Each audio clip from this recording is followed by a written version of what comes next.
What's happening? What's happening? We back on the walk, y'all. It's another morning, another day. Appreciate you walking with us. And hopefully, you know, as we keep it moving out here, we can inspire each other not only to, you know, take a walk and think about some things, but also, you know, start that healing process. You know what I mean? Like, like I said, you know, a lot of this was inspired by, you know, there's a lot of things going on. So, we are back. We just came off of the connection and the explanation between Charlie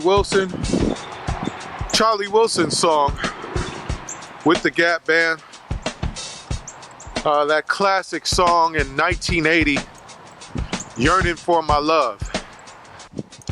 And now what we want to do is bring it up to 1994. You know, anybody who understands what it's like, if you're out there and you had your family break up, because Yearning for My Love was really symbolically, even in its explanation as a song, that was a sign that things were getting ready to change. A family maybe sitting on the reality that maybe we're not gonna make it. Maybe our family is getting ready to break up. And what does that look like right into 1980, into 1981, into Ronald Reagan and all the policies and years thereafter, and the changing dynamic of the black family, of the black community. Anybody who remembers 1980s, man. This is not like any other social problem that has ever arisen in this country. This is a conundrum. I want to describe the beast before I try to get to the remedy. Those are years that you can only categorize as being years that represented a war in the black community. Not only were we at war with ourselves, but there was war against us. There was definitely a war against us. And how did that war look like? We mean to reach out to the drug user. This is a war. Steve Young reports on a new kind of cocaine called crack. It's going nationwide, especially among the young, a drug so pure and so strong, it might just as well be called crack of doom. So if anybody offers you drugs, just say no. Ronald Reagan was a two-term president. He was from 1981 to 1989. 81 to 89, think about it. You know, we saw many different things that rose out of various different social conditions that most people would not be able to even begin to survive through. 89 to 93, we had the first George Bush in office. This is crack cocaine. Bill Clinton was president from 93 to 2001.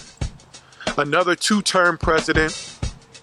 All those years that we're talking about led up to the 1994 crime bill, where these young people were labeled as super predators.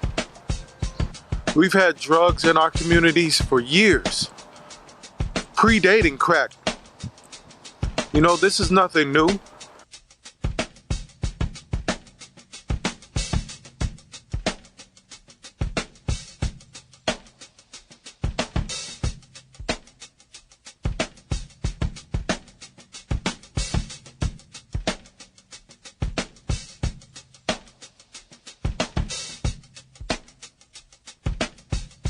Those crack years were absolutely critical because they left behind fragments and pieces of what we knew as a family. My father wasn't in the home, so, you know, it really male figures are not substantially important in the family. I think it is clear that it has reached crisis proportions in our community when half of all the children are being born to single women who are disproportionately poor. We see the face of the next generation of black people. Raise your hand if you're married. None of you are married. Raise your hand if you would like to be married to your baby's father. I think I can make it as a single parent. To some degree, our parents didn't really understand the depth and impact of an attack that was happening to them while this was going on. I don't think our parents really understood what was happening to their children because it happened so quick, but it was so measured. Go over there. Just go to the corner.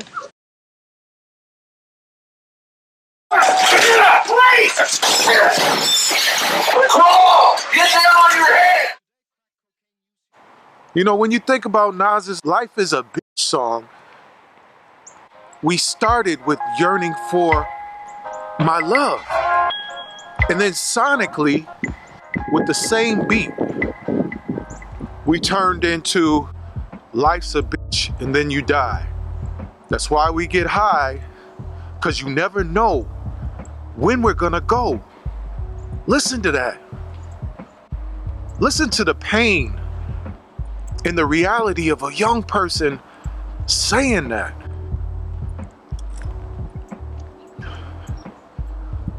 Listen to the perspective of life at that time. From a lens of a teenager or somebody in their early 20s. All the people got guns and turn stick-up kids while their mother is at home shedding tears because the son that she thought she had brought up right is on the streets leading a terrible life. He's walking down the road heading for nowhere. From my point of view, he don't even care because the attitude he has makes him care about nothing, not his mother, his brother, or even his cousins. He think life is all about on the streets being a two-time loser and a petty thief. But everybody know that you're a thief of the week because you're no good for nothing. You swear you're good for something. Homeboy, the only thing you're good for is fronting. All I heard was because it was a machine gun what shot me. By the time I got to get from the door, I done got shot 4 times already because it wasn't a regular gun. I think the neighborhood is getting worse. I think it's hard on the parents to have to send their kids to this school. I'm 15, and right now, if I keep going like it's going now, I really think if we do not find a way to intervene, we are going to see progressively greater disadvantage with each generation of black people. And all these conditions that we're talking about, how many black folks out there benefited from this social downfall of our young black youth? How many of you participated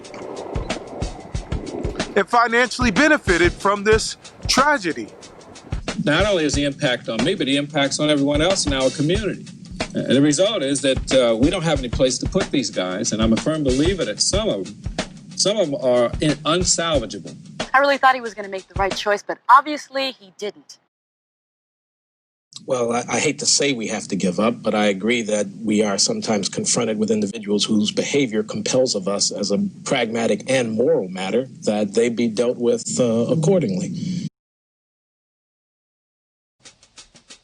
How come black men are oftentimes positioned to provide for their families by means of crime than they are being our local teacher in your neighborhood public school? We're definitely talking about some real things, and this is not the story of all black people, or this is not the story of all black men. This is not even the story of what some would even say is who we are as a people. This is not the story of all necessary black communities, but it is the story of a great number of us who lived through that time period and who can actually still relate to that time period and actually, create a a better understanding, because we know who we are as a people, and we know that we are great. And we know especially our young ones have a lot of greatness that they are born with and they shine with. But in this particular journey, it seems like things are against them on all corners.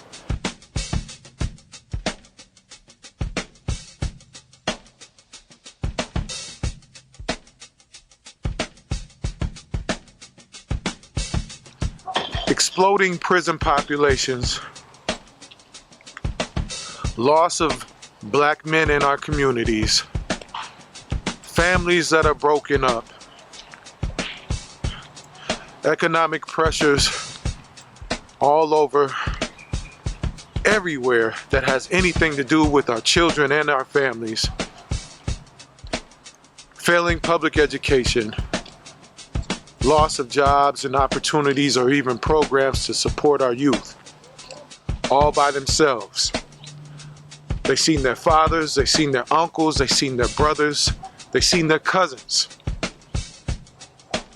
try to survive by any means. It creates an underground economy that definitely doesn't have any justice in it at all.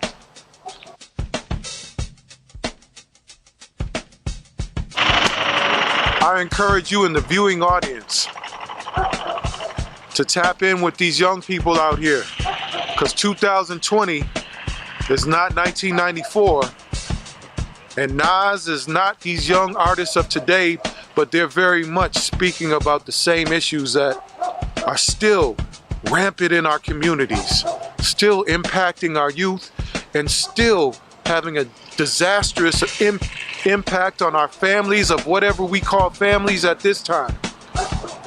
I know how much a broken family impacted me, and I know how much of a broken, impacted family affected you. Many of us out there aren't married to this day because of that, because of the pain that happened because of that, because of the broken experiences that happened because of that. I know I'm not the only one.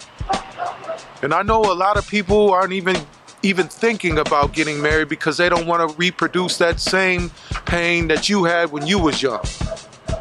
So when we're on this walk together, let's just think what we need to do as a people to heal that pain.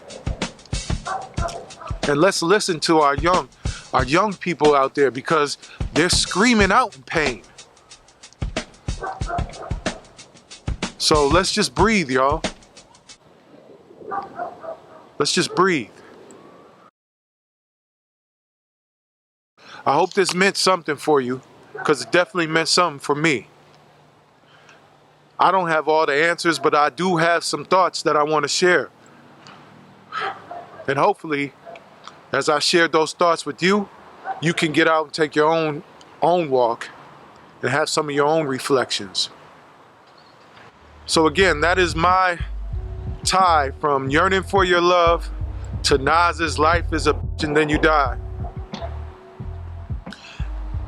And let's try to also understand what is the next version, what is the next frequency of that same beat. If we was to play a version of that original beat by the Gap Band in 1980, what would that beat say right now with the young person rhyming over it in 2020? Thank you for taking the walk with us. Thank you for taking the journey with us. We just want to be in a better place. And so how do we get in a better place? A lot of times getting in a better place starts with the simple walk. Broadcasting live somewhere from the wilderness of North America. We're gonna sign out for the day, y'all. Peace.